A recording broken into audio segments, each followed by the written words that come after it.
Ya, saudara, kita beralih ke informasi berikutnya. Ditangkapnya Dirjen Perdagangan Luar Negeri Kementerian Perdagangan dan 3 orang dari perusahaan produsen minyak sawit mentah oleh Kejaksaan Agung tak serta-merta menyelesaikan persoalan minyak goreng di tanah air. Masyarakat masih saja terpaksa harus antri untuk mendapatkan minyak goreng. Sudah hampir setengah tahun, masyarakat disulitkan dengan persoalan harga dan pasokan minyak goreng yang tak kunjung selesai. Salah satu contohnya adalah antrean ratusan warga di Kabupaten Polewali Mandar, Sulawesi Barat ini untuk mendapatkan minyak goreng curah. Di tengah pandemi, dengan kondisi ekonomi masyarakat yang juga belum membaik, warga dipaksa menghabiskan waktu berburu minyak goreng curah, karena minyak goreng kemasan sudah melambung harganya 2 kali lipat.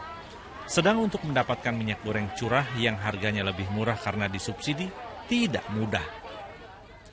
Untuk mempertanyakan kebijakan pemerintah yang menyebabkan langkanya pasokan dan mahalnya harga minyak goreng dan bahan pangan secara umum, Komisi 6 DPR akan memanggil Menteri Perdagangan Muhammad Lutfi pada Senin 25 April 2022. Komisi 6 akan mengundang Mendak dalam rapat kerja untuk membahas bagaimana situasi update atau mengupdate daripada pendistribusian dan keberadaan kebutuhan bahan pokok di pasar.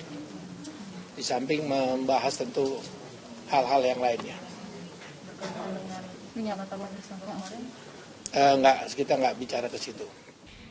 Di sisi lain, Kejaksaan Agung kembali menegaskan penetapan 4 tersangka dalam kasus penerbitan persetujuan ekspor minyak sawit mentah yang juga menyeret Dirjen Perdagangan Luar Negeri Kementerian Perdagangan sebagai tersangka karena penerbitan izin ekspor tidak dibarengi dengan kepatuhan perusahaan produsen minyak sawit mentah untuk memenuhi jumlah pasok wajib untuk dalam negeri atau domestic market obligation yang dituding sebagai penyebab kelangkaan pasok minyak goreng.